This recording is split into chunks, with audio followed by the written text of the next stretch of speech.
speaking on Milwaukee, Let's the do it. Bucks are the third team, Yep. the third best team in the Eastern Conference. They went 46-26. They added Sandro Mamukelashvili out of Seton Hall. Shout out to Seton Hall. He was getting killed the other day. He was. Against Giannis. Giannis was violating It him. was so funny. What can he do? Yeah, it was hilarious though. Bobby Portis got re-signed. They brought in Semi Ojeleye, Grayson George Allen. Hill, and Grayson Allen. But subtractions, P.J. Tucker, huge. That's a big loss. That's a big loss. Oh, that's incredible. Yeah, it's a bad loss. Bryn Forbes, who won them a game versus Miami when he went crazy. He ain't went do a ballistic. damn thing. Anything after that, he literally did nothing. But those are their losses, and They get DiVincenzo DiVincenzo back. getting him back is going to be huge. Where do you see Milwaukee? Do you think even after winning this championship, they're kind of being the slept-on team of the Eastern Conference? Giannis said it. He loves being an underdog. Yeah. And I think this Milwaukee team thrives off being the underdog. They're still a championship contender. They're in my tier ones. They are one of the cream of the crops. They are the second best team in the East by far. Even if you throw them in the West, I think they're a second or third best team in the West too. This is one of the best teams Definitely. in the NBA.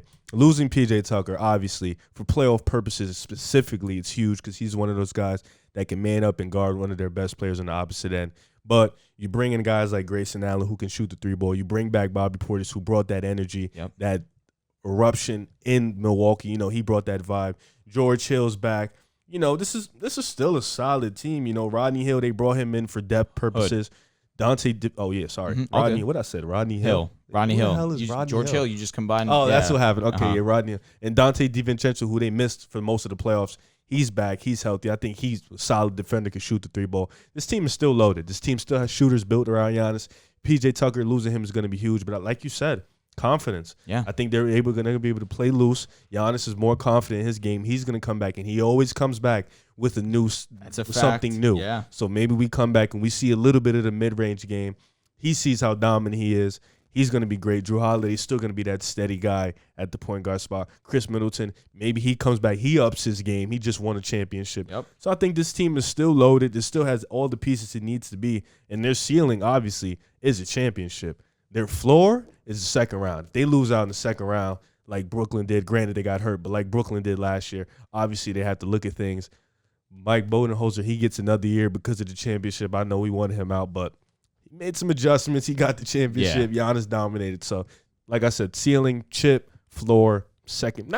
Floor is the ECF. Anything lower than the ECF is a failure in my eyes. It's going to be tough because we had a situation like last year where the 2 and 3 were the teams that we probably thought were going to the NBA Finals. Then obviously context gets added. Of course. But as of right now, anything under the ECF is a fail to me. If you just clicked on this episode and you skipped over to the Bucks portion of the podcast, what Drew said was he talked about Middleton, Holiday, and Giannis playing much more free, which I think was an excellent point.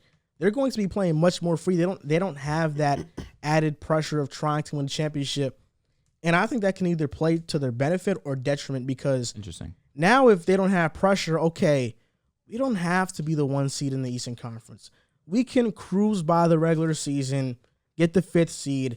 We know we can beat all these teams. It's not that huge of a deal. So maybe they cruise by the regular season because Warriors won 73 wins and with KD added, never touched something close to that. Yeah. So, we're not sure if they're just going to cruise by the regular season, but this team is still one of the best in the NBA. Holiday, Middleton, Giannis is one amongst the best big threes in the NBA. Brook Lopez is kind of like that forgotten star. DiVincenzo's there. And Tucker was great to be in the lineup for a small ball 5. But I think in the playoffs, we saw Bobby Portis' emergence as a perimeter defender and just being that glue guy for the team. And he adds more offense than Tucker. So I think if they have Portis playing at a high level, they paid him a good amount of money. Connaughton gets it going along with George Hill. I think they're kind of missing that 9th guy off the bench. I don't really know who to trust. Ojeleye, Mamu. That's all right. You don't really need 9 guys. Yeah, I don't really trust them too much, but I think Jordan Noah is going to step in. Jordan Noah is a fantastic player. I think he's going to step in and play that role. Okay. Yeah. This is ceiling-wise the number 1 seed in the Eastern Conference that can make the finals and win it once again. This is amongst the tier 1 teams contenders in the NBA. Floor seeding-wise, it's 3. I don't see them dropping below 3. Yep. And Giannis always stays healthy, and always is strong, man. I think he always usually stays healthy. In the regular season, for the most part? I really haven't thought of scenario where Giannis has been hurt. It was versus Miami in the bubble. Last year he got hurt too. He played. Well, that's what we're saying. played. Regular season, he's always healthy. And even then, yeah. he plays. Like, Yeah. I don't see Giannis missing games. We could see an MVP run right here. We could see him win Another the MVP. one. Because He's on that trajectory. He's on the bro. Jordan run right now. voter fatigue doesn't exist anymore. We saw him win. Now voters are going to be much more lenient. And last year he had a top 5 MVP season, but wasn't in the voting because, well, you haven't proved it in the playoffs. That was kind of voter fatigue right there. I mean, but look at the 3 guys that were finalists. Giannis should have been a finalist over Steph if we're basing it off Giannis the history of the MVP. And let's be real, with the time that Embiid missed, you could debate. I know. I just think the 3 guys in front of him weren't too, they weren't slouches. Yeah, they weren't like too bad. I got you. Right. Realistically, like if it was 2019 Giannis and we had these 3 guys in front, Giannis is finishing 3rd in that race. In last year's race, Yeah, because I think just being the 2nd seed being the 3rd seed and Curry out of the playoffs, Giannis' numbers are like what, 28 and 13? Yeah. I mean, what more can you ask for? Yeah. 28, 13, and 5, along with a block and a steal. Mm-hmm. Like, what you can't ask for more. I think that was a product of voter fatigue, definitely. Man, Milwaukee's going to be fun to watch this season. Now, obviously, we're thinking about Giannis and we're thinking about how he's going to improve his game. As if he could start hitting this 3 on a more consistent basis, we're looking at one of the most dominant players to ever play the game, and he already is that. But he was just taking his game to a whole nother level. The player that I'm most interested in next season is Chris Middleton. Now, Chris Middleton was a guy prior. I guess he kind of took that off of his back a little bit, that Miami series where he got a game against them and avoided getting swept. But last year was the real challenge of, okay, I know I need to be the 2nd best player on my squad if I want to win a championship. And he had some moments where he wasn't the best, but then there were some moments where he was unbelievable, and he was arguably the 2nd best player on either team in some situations. Because obviously I wouldn't say he was better than Giannis, but he was the closer for Milwaukee in a good portion of the games. I'm expecting Chris Middleton to have an amazing season. Now, he's not playing with any type of pressure. Of course, Middleton is usually a great regular season player, but I'm just expecting him to just come out with even more confidence. He's shown himself what he can do in the biggest moments on the biggest stage, and I'm just only expecting it to continue and carry over into this year, truthfully. Now, like you guys mentioned, we're going to keep saying this. Their ceiling is the 1 seed. Their ceiling is a potential championship. There's no way you can see Milwaukee dropping below, like Joel said, the 3 seed, because it's possible that they do kind of cruise in because they know, listen, we are better than 95% of teams in the NBA on our worst night. We don't have to really start our guys and put them at risk of getting injured. We need Giannis for the playoffs. We need Chris Middleton for the playoffs. We need Drew Holiday for the playoffs. So I can see them.